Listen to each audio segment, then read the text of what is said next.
വിൽഹെംഷാവനിൽ നിന്നുള്ള 28 വയസ്സുള്ള ഒരു ജർമ്മൻകാരനായിരുന്നു ലാർസ്. 2014 ജൂണിൽ ഒരു കൂട്ടം സുഹൃത്തുക്കളോടൊപ്പം ബൾഗേറിയയിലെ ഗോൾഡൻ സാൻഡ്സിലേക്ക് അവധിക്കാലം ആഘോഷിക്കാൻ പോയി. യാത്രയ്ക്കിടെ ഒരു ഫുട്ബോൾ മത്സരത്തിന്റെ പേരിൽ ലാർസ് മറ്റ് ജർമ്മൻ വിനോദസഞ്ചാരികളുമായി വഴക്കിട്ടു. തലയിൽ ഒരു ഇടിയേറ്റതിനെ തുടർന്ന് അദ്ദേഹത്തിന് ചെറിയ പരിക്ക് സംഭവിച്ചു. കർണപടലം പൊട്ടി.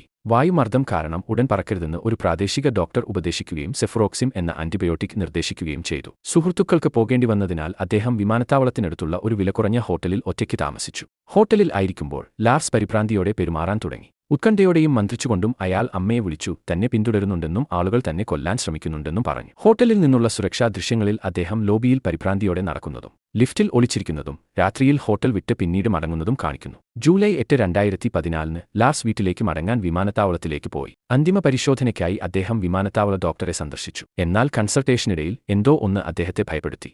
അയാൾ പെട്ടെന്ന് ചാടിയിറങ്ങി മുറിയിൽ നിന്ന് ഓടിപ്പോയി. ലഗേജ് പിന്നിൽ ഉപേക്ഷിച്ച് വിമാനത്താവളത്തിന് പുറത്തേക്ക് ഓടി. ടെർമിനലിൽ നിന്ന് അയാൾ വേഗത്തിൽ പുറത്തേക്ക് ഓടുന്നതും വേലി ചാടിക്കടക്കുന്നതും ഒരു വയലിലേക്ക് ഓടുന്നതും കാട്ടിലേക്ക് അപ്രത്യക്ഷമാകുന്നതും സിസിടിവി ദൃശ്യങ്ങളിൽ കാണാം. അതിനുശേഷം ആരും അവനെ കണ്ടിട്ടില്ല. വിപുലമായ തിരച്ചിലുകൾ നടത്തിയിട്ടും ലാർസിന്റെ ഒരു തുമ്പും കണ്ടെത്തിയിട്ടില്ല. അവൻ ജീവിച്ചിരിപ്പുണ്ടെന്ന് അവന്റെ അമ്മ ഇപ്പോഴും പ്രതീക്ഷിക്കുന്നു. വ്യത്യസ്ത രാജ്യങ്ങളിൽ അവനെ കണ്ടതായി ചിലർ അവകാശപ്പെടുന്നു, പക്ഷേ ഒന്നും സ്ഥിരീകരിച്ചിട്ടില്ല.